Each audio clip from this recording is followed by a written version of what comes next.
Okay, magandang araw sa atin lahat mga kababayan, saan man panig kayo ng daigdig naron.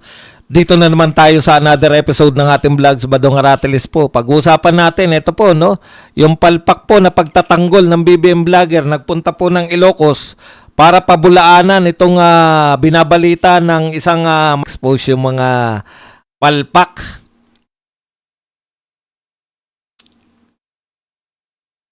Palpak na flood control project ni Sandro Marcos. Anong pangalan nun? Yung matabang vlogger. Gigil na gigil yung mga BBM vloggers. Nagpunta po. Nagpunta po dun sa Ilocos. Akala po nila, pagtatanggol nila, no? Akala nila, madidebunk nila. Lalo po nilang pinatunayan na may mga flood control. Kaya nga po, hindi nagpupunta riyan si Vince Dizon. Naisip nyo ba yun? Okay, kaya hindi nagpupunta dyan si Vince Dizon dahil palpak nga. Marami nga makikitang palpak. Kayo naman, no? Di dapat pinagmalaki ni Vince Dizon yan. May rin ang kokote nyo eh. Akala nila mas magaling sila sa kay Dizon. Akala nila mas magaling sila sa mga tao ni Marcos eh. Yung mga vlogger, di ba?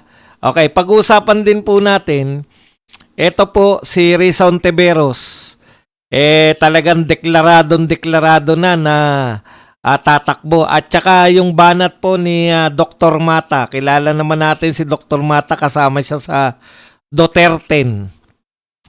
Na binoto natin yung mga yan, pero hindi nakaupo. Better luck next time. Dr. Mata! Kinantsawan po, no? Kaya pala nalulungkot daw si Tito Soto. Ayan, may hinayag po dyan. Yan po mga pag-usapan natin. Pero bago yan, kung bago ka pa lang dito sa ating channel, mag-subscribe ka na. Dahil ito lang ang tanging channel na may kinikilingan, may pinapanigan. Una sa balita, uli sa impormasyon, kaya ano pang hinihintay nyo? Pindot na. Okay, pag-usapan natin mga kapatid, no? Ayan. Unahin na po natin itong kung ano yung nauna rito. Malilito kasi ako pag hindi natin sinunod. Ito po. Nako, masaya na naman po ang mga DDH, yung mga Duterte diehard supporters. Ganito po kasi sila masaya eh. Wala naman po sila may pagmamalaki ng mga nagawa ng kanilang mga Panginoon, ng kanilang mga puon. No? Yung mga Makamarcos, yung mga Dilawan Kakamping, dito po sila masaya pag may mga ganitong balita. Okay. Sabi po ng PNP, hindi palalampasin ang mga personalidad sa likod ng Peking Medical Bulletin na ipinakalat laban kay BBM. Yan po yung nakita ko rin po yan na parang hindi ko naman ganong maintindihan. Medical Bulletin nga, kaya hindi po tayo mahilig mag-share eh, di ba? Kasi nga alam na natin yan eh, na tumanda mo po sa aking utak yung sinabi dati ng isang dilawang vlogger na nagngangalang Madam Claudia. Sabi, talagang may operasyon sila na padalhan sa mga messenger yung madalas ako maka-receive niya noon eh. Hanggang ngayon marami nagpapadala sa akin ng mga fake news. Kaya hindi ako pumapatol diyan sa mga ganyan kasi alam na natin yan eh. Kaya marami yan. Buhat nga ganun pala gimmick nila. Ngayon ikaw tatanga-tanga kang akala mo okay to ano ko nga to, i-repost ko to. Kasi anti BBM, gano'n, halimbawa. O mga kakampi ni BBM ang binabanatan. So buong akala mo naman okay na okay. Pero tanim pala yun. Tanim false, tanim fake news. Tapos, sila din ang babanat sa'yo. Ngayon, eto po, simple lang naman, pasimplihin po natin. Alam po natin na napakaraming impormasyon, no? Pati po lahat lahat po pwedeng maging biktima ng fake news. Hindi lang po yan sinasadya, hindi po yan. Kasi akalain mo ba na fake na ano yun, na mali yun? 'Di ba? Shinare mo. Oh, tapos tuwan-tuwa sila pagka may yan, yari na naman kayong mga DDEBs, mga dotae, kung ano-anong tawag, no? O yari na naman kayo, yung mga nag-post ng fake news na yan, yari na, huhulihin na naman kayo. Alam po ninyo, kayo po sa gobyerno, una, wag po kayo masyadong maramdamin. Pati nga lahat ng tao ngayon posibleng mabiktima ng mga fake na mga anong tawag diyan, quote card, fake na mga posts. Kasi akala mo talaga totoong totoo, 'di ba? Okay, ang punto diyan, bilang gobyerno, political bulletin kung ano talaga yung kalagayan ni Pangulong Marcos. Kasi kung hindi po kayo naglalabas, nauunahan kayo maglabas ng mga sinasabi niyong fake news. Hindi ba trabaho niyo na unahan yung mga sinasabi niyong fake news? Hindi ba trabaho niyo na unahan yung mga fake news? Kunwari, meron ba ngayon magsasabi na may maniniwala ba? Nung lumantad si BBM, buhay pa pala si BBM. So ngayon, dahil nakalantad na si BBM na buhay, namayat lang. Namayat, hindi namatay. Namayat. Nung nakita nila na namayat lang si BBM at hindi namatay, nakita natin lahat. Kilig na kilig pa nga. Mr. President, ano po tawag niyo sa aso niyo?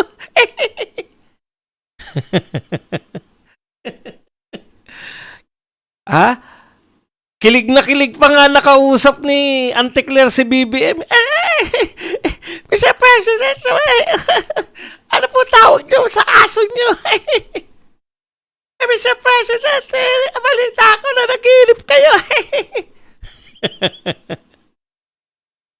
Dahil nakita natin sa actual na may video, alam natin na buhay na si Mr. President. Alam niyo yun, trabaho niyo yan. Para maiwasan yung fake news, unahan ninyo yung mga fake news. Anak ng tinapay, oh.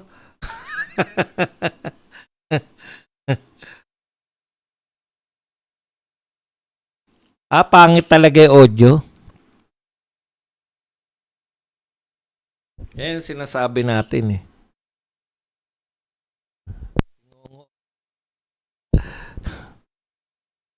Hello.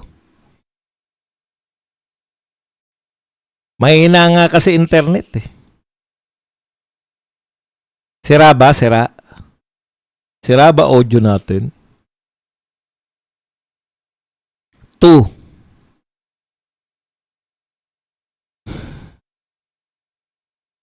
Sira audio natin?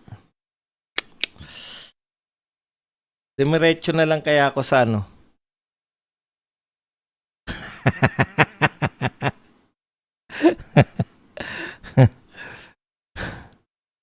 Test mic test. Test mic test.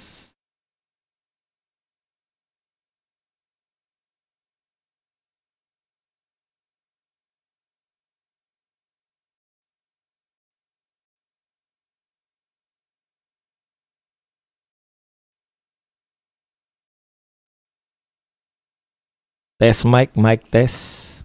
Test mic test. Mic test. Test mic.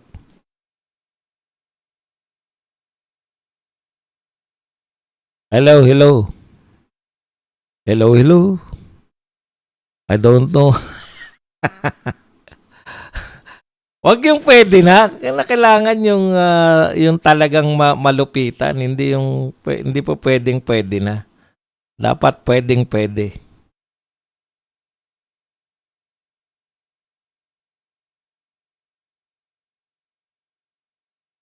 Kailangan nating i-adjust yan.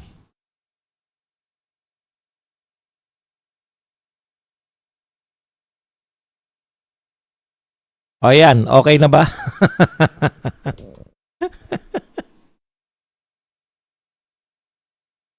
Okay na ba? Okay. Malinaw naman. Loud and clear po. Ayan. Okay na. Aha. Aha. Uy. Okay na ba? Uy. Okay. Nasa na tayo? Yun lang po, no? Para po maiwasan.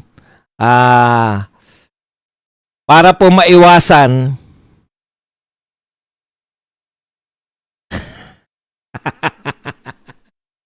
Ginagaya ko lang si Jose Castro eh. Okay. Ayun lang po, para po maiwasan na ang payo lang natin sa PCO, kayo na po yung magbalita ng totoo. Hindi po yung naunahan pa kayo ng balita na fake news eh. Halimbawa po, gusto po namin interesado po kami sa kalagayan ng Pangulo ng Pilipinas. Kahit na ano pa po ang ibintang nyo sa amin. Opo, interesado kami na mapalitan na. 'Di ba? Kung may sakit po, alangan namang hayaan natin na nagdurusa ang Pilipinas. Di po ba talagang ganun? Kaya nga po may Vice President eh. Ano man yung purpose namin, kinakailangan po ng madlang people na malaman po yan. Yang kalagayan po ng Pangulo ng Pilipinas. Hindi po yan po ay ilihim. Kaya nauunahan pa kayo. Samantalang pwede nyo naman silang unahan. Di ba? Halimbawa, yung ginawa ni Remulla, ang tagal-tagal, hindi nagpakita. Di ang daming chismis. Nung lumantad siya, nawala na yung chismis na deadball na si Remulla kasi nakita eh. Nagpa-press con na eh. Di po ba? Wala pong wala. Yung mga huli nyo yung mga nagpapakalat. Alam nyo sa totoo lang, panahon na ngayon ng social media, lahat ng tao may access. Ang bilis po kumalat. Kaya dapat mabilis din po ang pagtugon. Hindi po yung bilisan natin ang panghuli. Hindi po eh. Baka kanyo yung mga nagpapakalat, biktima rin. Hindi nyo ba naisip yun? Na minsan sa panahon nyo, ako na, antalas ko na dyan. Nabiktima pa ako ng fake news. Kasi malamang yung nagpasa sa akin, biktima din ng fake news. Ganun talaga.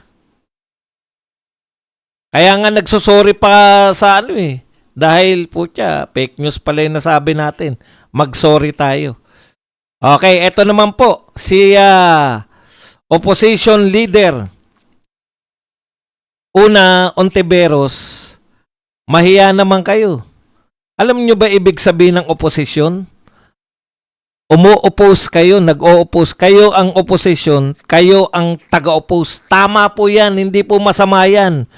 Sa demokrasya po, kinikilala po ang karapatan ng mga oposisyon.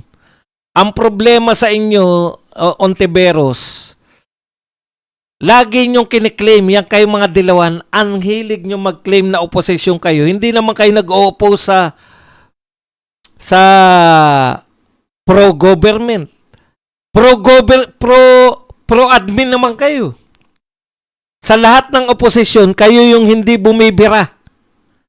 Lahat ng oposisyon ng Pilipinas, sa kasaysayan ng Pilipinas, oposisyon yung mga dilawan nun, tinitira nila si Marcos, panahon ni Ninoy. Oposisyon yung mga kalaban ni Cory, tinitira nila si Cory. Oposisyon yung mga kalaban ni Gloria, tinitira nila si Gloria. Ang oposisyon po, yun yung trabaho. Mag-oppose. Kaya nga po maganda yung may oposisyon para hindi po nakaw na lang na nakaw. Kayo ang tagapagbantay. Hindi naman eh. Wala naman kayong kinontras na pahayag ni BBM eh. Lalo ka na, Ontiveros. Hindi kayong oposisyon. Ang tunay na oposisyon, Duterte. Yung mga pro-Duterte groups. Di ba? Okay. So, ibig sabihin, mga kapatid, hindi totoo na oposisyon kayo. Ngayon, sabi ni Risa Ontiveros, nasa proseso daw sila ngayon. Mahilig sa proseso yung mga yan eh. Nasa proseso sila na ipag-unite nila yung mga oposisyon para lalabanan si BP Sara. May chance silang manalo kay BP Sara. Yun lagi eh. Kaya pinagmamalaki ni Risa Hontiveros na open siya na tumakbo kung pipiliin siya ng oposisyon. Okay. Una, kinukontra mo Risa yung mga nagsusumikap na talunin. Yung may mga utak kahit papano. Hindi ko sinasabing wala kang utak. Yung may mga utak kahit papano para matalo si BP Sara, naisip na nila Trillanes, naisip na nila Llamas, na para manalo kay BP Sara, kinakailangan magkasama kayong mga dilawan kakamping at kasama tong mga Marcos. Kasi pag naghiwalay kayo, ubos kayo kay BP Sara. Yun yung aktual. Iniitsipuera mo yung mga Marcos sa pagsasabing oposisyon o hindi mo naiintindihan ang meaning ng oposisyon. Baka ang meaning niya ng oposisyon sa mga Duterte.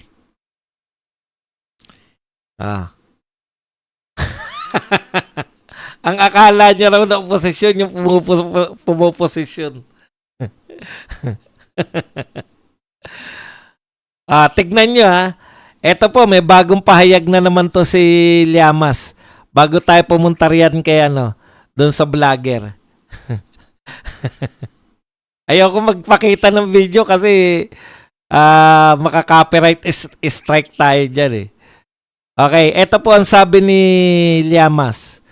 Kung manalo si Sara, iwa-wipe out ang mga Pinklawan, iwa-wipe out ang mga Marcos, iwa-wipe out ang mga Tulfo. Kaya lahat yan nag-iisip, dapat magtulong-tulong tayo. Isa lang dahil pag more than one, panalo si Sara. Yan ang mga utak, di ba? At least si Llamas nagsasalita ng katotohanan. Anong ginagawa ni Risa Hontiveros? I-unite lang oposisyon. Pwera yung, oposisyon ba yung mga Tulfo? Oposisyon ba yung mga Marcos? Admin nga sila eh. Paano yan, Risa Hontiveros? Ito mismong numero 1 mong fan club. Ang sinasabi raw, kinakailangan ay iwa-wipe out daw kay lahat ni BP Sara. Tama yan, naniniwala ko riyan. Mawa-wipe out na kayo lahat. Hindi dahil sa kayo ay kung anong gagawin sa inyo. Pwede rin naman. Kung mga mandurugas kayo lahat, kung mga magnanakaw kayo lahat, iwa-wipe out kayo. Pero hindi yun yung meaning ng wipe out na gagawin ng mga Duterte. Mawa-wipe out kayo dahil sa husay ng pamumuno na ipapakita ni BP Sara, wala na yung mga tokis-tokis. Okay. Talagang mawa-wipe out kayo. Ganun. Dahil yung comparison, ayaw nang babalik ng mga tao. Alam nyo, maganda rin na may pagitan yung Duterte, Marcos Duterte. Kasi hindi ganun na-appreciate ng mga tao nung si Duterte na presidente. Ay, tama lang yan kasi yan talaga gawain ng mga presidente. Pero nung nagkaroon ng Marcos, hinayang na hinayang sila. Maski si BP Sara, nang hinayang tsak eh. Ito lang pala yung ginawa kong presidente. Sa madaling salita mga kapatid, yung karanasan natin kay Marcos, never again talaga tayo na hindi boboto ng mga Duterte. Pinarana sa inyo yung magandang pamumuno, ipinatikim uli yung palpak na pamumuno, kayo mamimili. Sa mahusay, magaling, marami nagawa, o sa mahusay, magaling, tumokis. Yung gobyerno ni Marcos, panay tokis eh. Lahat tinotokis eh. May nakita pa ako, putya, hindi raw totoo na maraming napagawa si tinotokis nyo na hindi totoong maraming napagawa si Duterte. Hindi nyo pwedeng matokis yung naranasan ng tao. Walang tulay, may tulay. Walang skyway, nagkaroon ng skyway. Putya, napakasimple nun. Tapos sasabihin nyo, wala naman talaga napagawa si Duterte. Iniiwan niya lahat. Ay, nako. yung karanasan, hindi nyo pwedeng itokis yan. Ibig nyo sabihin, ang tagal-tagal kong dumadaan sa E. Bonifacio nung panahon ni Duterte. Na-vlog ko yan, ha? Sa tuwa ko, nakalive ako. Mula NLEX, diretso na ng Skyway. Tuwan-tuwa ako, grabe. Ito yung Skyway. Pinagawa ni Duterte. Imagination lang yun lahat. Huwag nyo pong palitan ng tokis yung naranasan namin. Yung Cebu, CCLEX, o kung ano man tawag doon sa tulay na yun, Cebu, Cordoba. Nadaanan ko yun eh. Wala dati yun eh. Ibig nyo sabihin, imagination ko na naman yun. Na-video ko rin yun. Ayan itong mga to. Hindi nyo kayang palitan yung mga aktual ng tokis. Hindi naman damdamin yan eh. Aktual yan, no? Pucha. Mula NLEX, may Skyway na aktual na naganap. Sasabihin nyo na, wala naman talaga napagawa si Duterte. Putang, wala napagawa pa rin.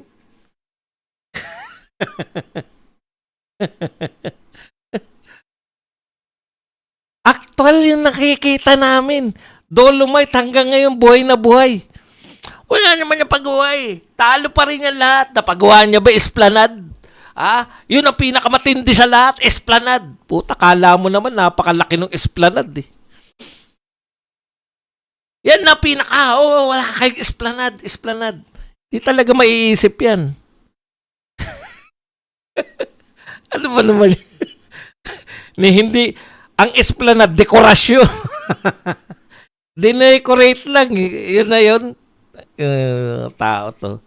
Okay, punta na po tayo dito sa vlogger. Ano po hindi po ako magpapakita. Picture lang po. Isang picture lang. Pero ito, kitang-kita mo talaga yung ano eh. Ito po. Ayan, nakita niyo yan. Tinuturo yan ng vlogger eh. Ayan, sa Ilocos po yan. Pag sa biglang tingin, ano po nakita nyo? 'Di ba? Wasak, sira. Yan ang flood control. Pinapakita nitong vlogger ni BBM. Hindi nyo ba naisip? Kayong mga vlogger ni BBM, kaya hindi nagpupunta dyan si Vince Dizon? Kasi marami reporter na kasama si Vince Dizon. Malalantad dyan, di ba? Sabi nga natin, bakit tayo mo pumunta sa Ilocos Norte? Ngayon, Vince Dizon, tinulungan na kayo ng mga vlogger kasi si Mandarahog. Yung matabang, Mandarahog ba yun? Ano ba pangalan talaga? Ano ba pangalan ni Mandarahog? Okay, kasi to si Mandarahog, yan, pumunta dyan, sinabi, yan Gibana yung pinatayo ni Sandro Marcos. Ito po yung paliwanag ng tumatawang vlogger ni BBM. Nakita nyo po yan, di ba? Yan, yung kahabaan na yan. Meron ako rito na binilugan na pula. Yan daw, yan natira dyan. No? Lahat yan, nung bumagyo, nagiba. So kung tayo po titingin yan, katulad ng ginawa nung matabang vlogger,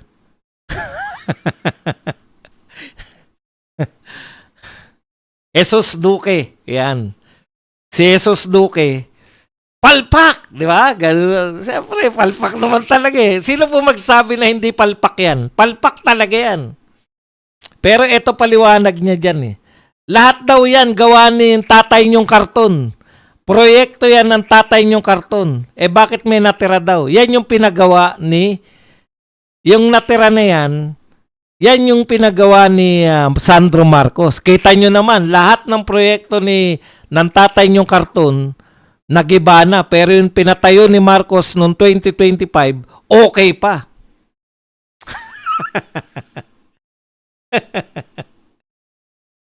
Hindi ba?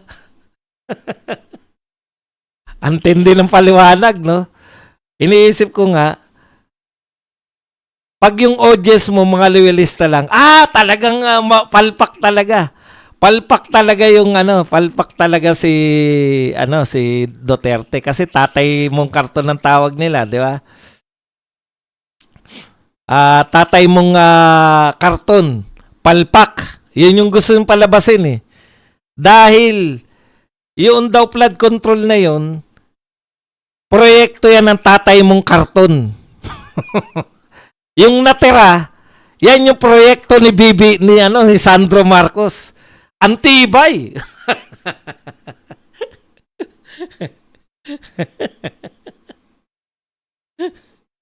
Okay. Uubra po yan, no? Uubra po yung ganyang katwiran sa mga loyalista. Okay, ang problema, hindi lang loyalista dahil binanatan mo si Mandarahog eh. Mandarahog, siya ba si Mandarahog? Baka bastos yung Mandarahog, hindi ko alam ha. Okay. Una, ano po yung palpak dyan? Una po, kung sa Ilocos po yan, ganito ang nangyari. Tauhan ni Duterte. Hindi naman po si Duterte. Maliban na lang kung binibintang nila na Duterte Duterte, anong tawag doon? Contractor.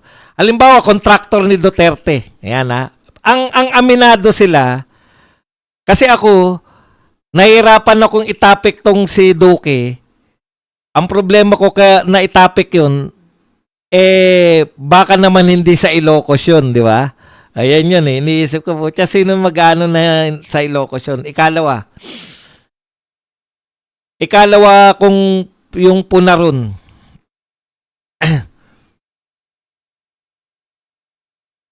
Ano ba ikalawa? Kalimutan na natin yun. Bakit palpak nung BBM vlogger? Ipinagpapalagay niya na bobo lahat nung nanonood sa kanya. Bakit? Kasi sila, pag sinabi mong, ay, kay Duterteng project yan. Wala na silang question. Kakantsawan pa nila. Kay Duterte pala yan. Palpak talaga yan. Yung natira dun. Ayan yung kay Sandro Marcos, yung natira. Kasi matibay eh. Kita mo, bumagyo. Tapos natira yung pinagawa ni Sandro Marcos. Okay, una muna. Doon sa mahaba na yon na flood control project, di umano kay Tatay Digong. Ano po ang nangyari doon? Ibig sabihin niya, nung panahon ni Tatay Digong yon, 4 years ago. Di ba? O 10 years ago. Kasi 6 years plus 4 years na sila ngayon. Okay, ibig sabihin, may mga pinagawa nung panahon ni Tatay Digong dyan. At palpak yung pinagawa. Di ba? Yun yung sinabi nyo, di ba? Palpak yung pinagawa ni Digong. Dahil contractor ni Digong yan o si Digong mismo ang naghukay niyan o nagpagawa. Hindi natin alam, hindi sinabi. Pagpalagay na natin yung sa katotohanan, contractor na hawak ni Digong. Okay, saan ginawa yan? Sa Ilocos Norte. Ibig sabihin, kayong mga taga Ilocos Norte, sino ba namumuno sa Ilocos Norte? Malamang Marcos. Malamang Marcos yan o tauhan ng mga Marcos. Ilocos Norte yan eh. Sino yung congressman doon at that time? Nung panahon na yan? Malamang si Sandro na. Kasi naabutan na yan. Hindi naman po si Sandro Marcos, hindi lang siya naging congressman ngayon. Panahon pa ni Duterte, kung tama ko i-correct nyo lang ako. Okay. So, ibig sabihin, mga kapatid, nagawa ng mga Duterte, contractor ng mga Duterte, nasabihan yung mga lahat ng tao, yung mga Marcos na congressman, sinabihan, huwag kang makialam dito, kay Duterte to. Proyekto ni Duterte to. Mahinang klase yung itatayo namin dyan dahil kami mga Duterte, hindi kayo pwedeng makialam. Kahit Ilocos to. Wala kayong pakialam dito. Yung bang gusto nyong sabihin sa amin? Na Duterte, nakapagtayo ng palpak na flood control project yung mga Duterte na hindi pwedeng pakialaman ng mga Marcos?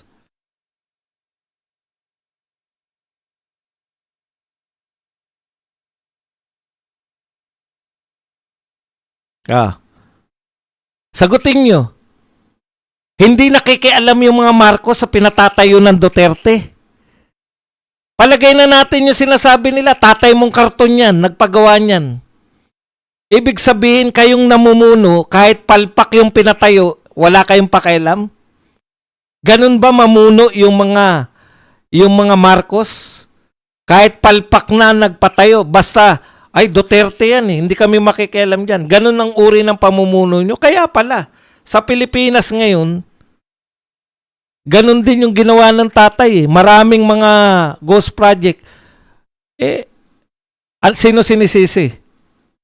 Wala siyang kasalanan. Siya pa raw nga nag-expose eh.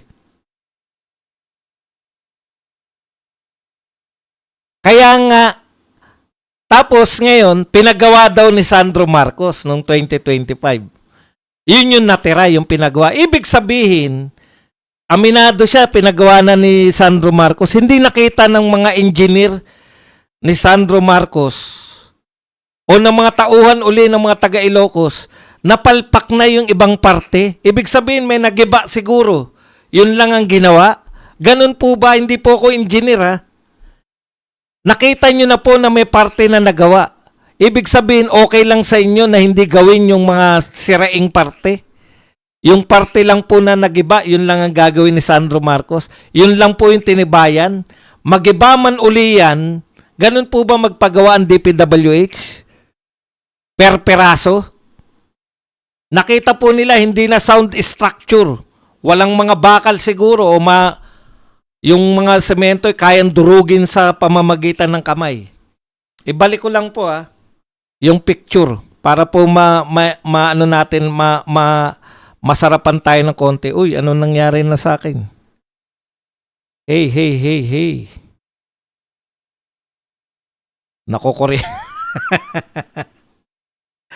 Nakokuryente na ako.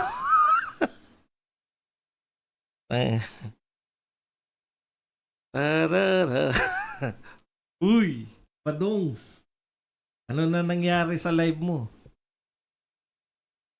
Kinokuryente na ako.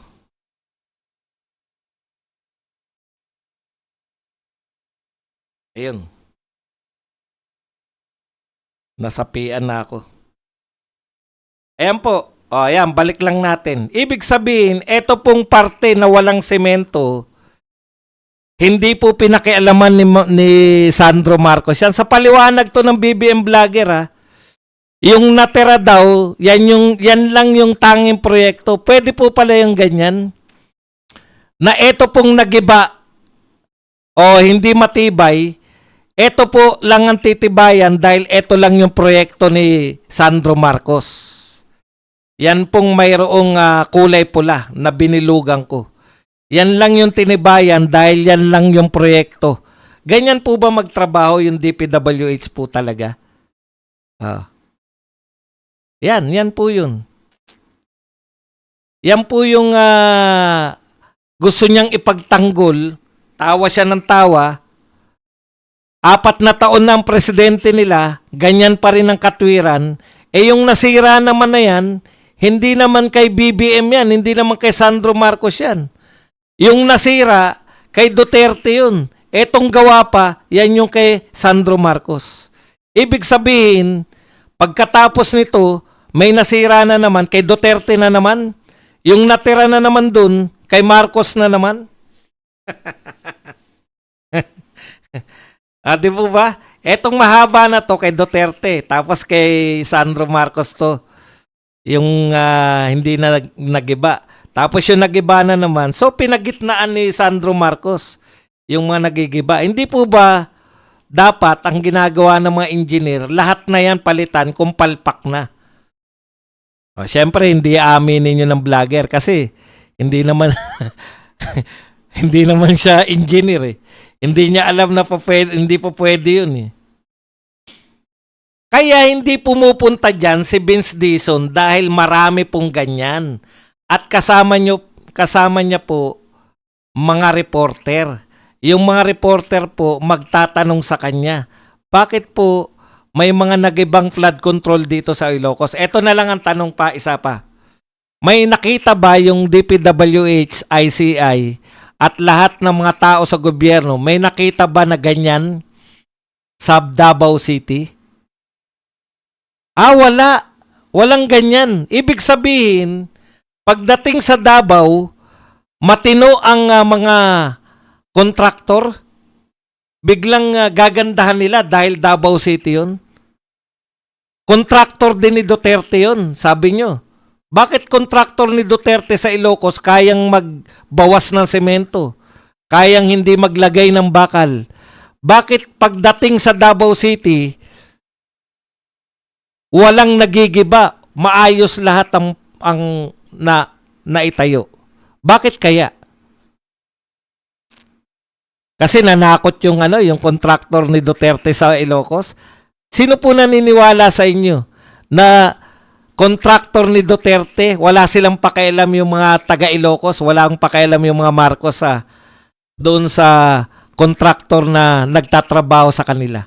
Pag sinabi nyo po kasi na hindi namin pinakailaman yan dahil Duterteng trabaho yan eh. Anong uri kayo ng mga naglilingkod sa bayan kung hindi nyo matiyak? Biruin nyo, magtatayo kayo ng flood control. Para saan yung flood control? Para mapigilan yung baha. Tapos palpak, okay lang sa inyo. Total, Duterte. Duterte naman nagtayo niyan kahit magkandamatay yung mga maapektuhan sa baha na yan. Wala kaming pakialam dahil Duterte naman. Ganun po ba yung namumuno sa isang bayan, sa isang probinsya? Kaya yung imbis na nakakatulong kayo sa mga Marcos, kayong mga vlogger, lalo nyong pinapahamak eh. Una, pinakita nyo sa video nyo yung hindi napapakita ni Vince Dizon na totoo pala na may mga nasirang flood control sa Ilocos Norte. Ang tanong, sa Davao City ba meron? Wala. Okay, yan yung sinasabi natin.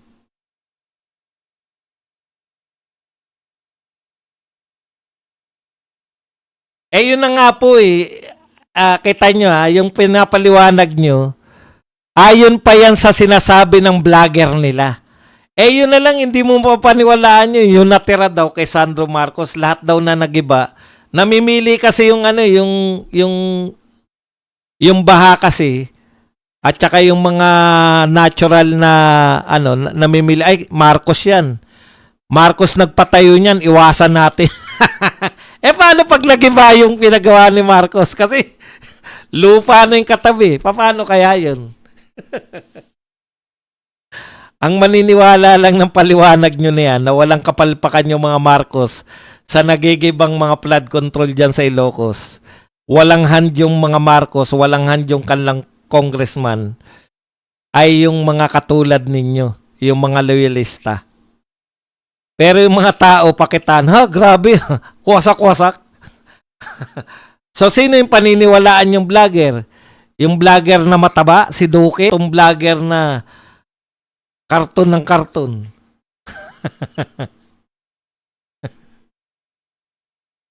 Ibig sabihin pala, pinalalabas ng vlogger na to na yung mga Marcos sa Ilocos, okay lang sa kanila na tayuan sila ng mga palpak na flood control project. Ang importante, pag sila nagpatayo si Sandro, okay, matitira kahit bahain sila lahat, matitira yung kapirasong lugar kung saan nagtayo si Marcos ng flood control. Kita nyo, kayo na nagbigay ng patunay. Yung hindi mapuntahan ni Vince Dizon, dahil alam na ni Vince Dizon yan, maraming makikita yung mga reporter. Yung vlogger nyo pa mismo yung nagpakita sa taong bayan ng kapalpakan.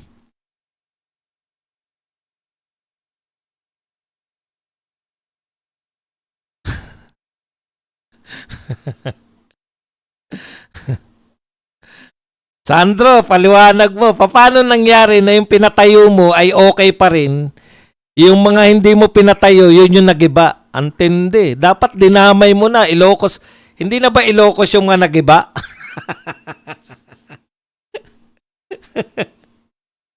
Alam ko, Ilocos pa rin. Okay. Punta na po tayo dito sa iba pang balita. Anak ng tinapay.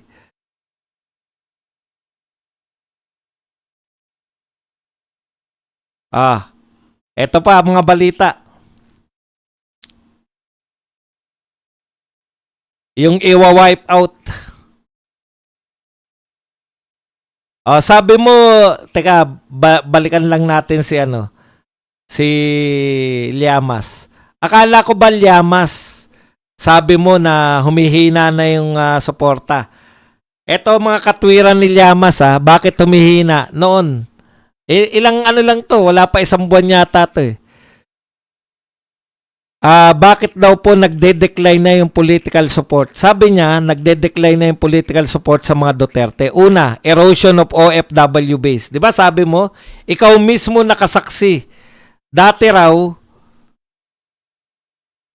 wala siyang maririnig na OFW na ayaw kay Duterte. Ngayon daw, marami na raw OFW nang wala nang tiwala o ayaw nang sumuporta sa mga Duterte. Nung nagpunta raw siya sa Tokyo at saka sa Hong Kong, many former supporters are no longer solid. Hindi na raw po solid yung mga taga Hong Kong at taga Tokyo dito po kay Pangulong Duterte. Liquid na po sila. Oy, kayo mga taga Hong Kong, di na pala kayo solid Liquid na pala kayo. Okay. Dumidistansya na raw yung mga kaalyado katulad ni Bato. Ayan, dumidistansya na raw. Utot mo. Tapos naniniwala siya na nagpapahina po sa mga Duterte yung pagkakakulong ni Tatay Digong sa ICC, yung impact nun. Ayan.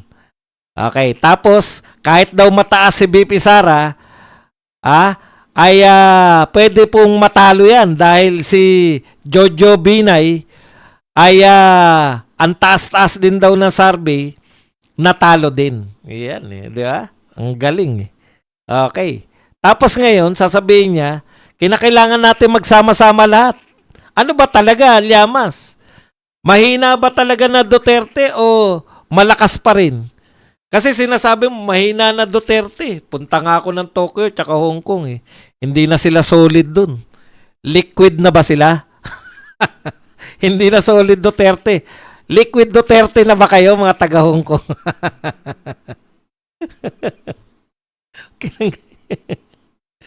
Liquid Duterte na pala kayo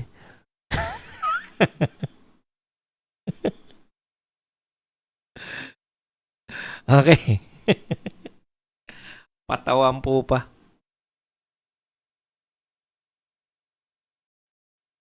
Dito na po tayo kay kay Dr. Mata. Ayan. Minsan lang natin matalakay yung mga Duterte Ito po, nagbigay ng reaksyon ng kilalang public health advocate at social media personality na si Dr. Richard Mata kaugnay ng emosyonal na matitinding pahayag ni President Tito Soto matapos pagtibay ng Supreme Court of the Philippines ang desisyon na nagdedeklara na ang constitutional ang articles of impeachment laban kay BP Sara Duterte. Sa isang maikling pahayag na agad umani ng reaksyon online, direktang tinukoy ni Dr. Mata ang umano'y pinanggagalingan ng lungkot ni Senate President. Ito po ang sinabi, bakit nalulungkot si Senate President? Malungkot si Tito Soto, kasalanan niya na nag-post na siya ang magiging presidente kung ma-impeach ang Vice President at Presidente. Pinasaya niyo siya ng sandali lang. Ayun pala yun. Yun pala yung impossible dream, Tito Soto, na magiging presidente ka pag once na ma-impeach ng sabay. May nag-post daw kasi, pag na-impeach si BP Sara at si President BBM ng sabay, siya na ang presidente ng Pilipinas. Pinasaya nyo kasi. Tapos, sinabi ng Supreme Court, unconstitutional yung impeachment ni BP Sara. Nalungkot naman. yung impossible dream niya. Hindi, seriously po. No? Sa lahat po na nagsasabi, kasi sabi ni Tito Soto tsaka ng Makabayan Black, di pinahirap ninyo yung impeachment. Of course, dapat mahirap malusutan yung impeachment. Bakit? Ang gusto kasi nila, madali lang magpa-impeach eh. Hindi po yan katulad ng rally na magsama-sama lang kayo, makakabuo na kayo ng rally. Ang impeachment dapat matindi po. Kaso-kaso ka ang ginawa ng presidente o vice president bago mo siya ma-impeach. Kaya tama yung sinasabi nyo, pinahirapan ng Supreme Court yung mga mag-impeach. Tama po yun. Dapat po talagang pahirapan. Kasi po, binoto ng tao yan. Milyon-milyon ang bumoto tapos madali lang silang tanggalin. Kapritsyo lang. Ayaw namin dyan dahil yun lang. Ano ba talaga dahilan nyo? Bakit? Confidential fund? Di lahat sana na may confidential fund, in-impeach nyo. Hindi naman eh. Kaya dapat talaga, nakita yan ng Supreme Court, ang dali-daling mag-impeach dito sa mga tukmol na to, pahirapan nga natin. Hindi po yung intensyon ng gumawa ng konstitusyon na madaling tanggalin ng presidente. Kasi po kung madali lang po magtanggal ng presidente at vice president, maya't maya tayong may presidente at vice president. Dapat talagang pahirapan para po sa eleksyon kayo magmarunong. Yun po ang demokrasya. Ang pinili na nakakarami, hindi pwedeng palitan ng 300 congressman at 24 na senador. Ang pinili na nakakarami, milyon na namili dyan, bago mo mapalitan yan, milyon din dapat ang kinakailangan mo.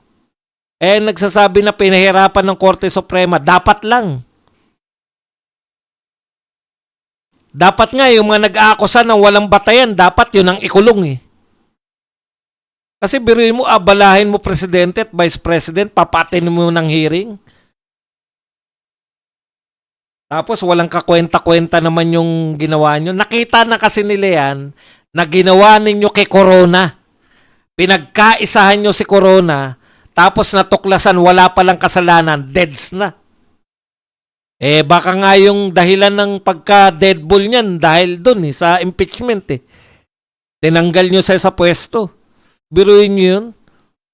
Hindi ka magiging chief justice ng Supreme Court ng bobo ka. Pinaghirapan niya yung pagiging Chief Justice, basta-basta nyo lang tinanggal.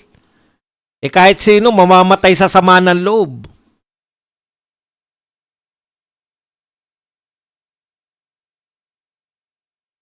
Double time sila lahat kasi alam nila 2027 magbabaliktaran na yung mga congressman. Hindi na nila magagawang magpa-impeach. Yan ang Tito Sen. Kaya ka pala malungkot dahil hindi natupad yung pangarap mo. Pangarap mo maging presidente sa pamamagitan ng teknikalidad. Yan lang po ang ating topic. Pwede na kayo magtanong.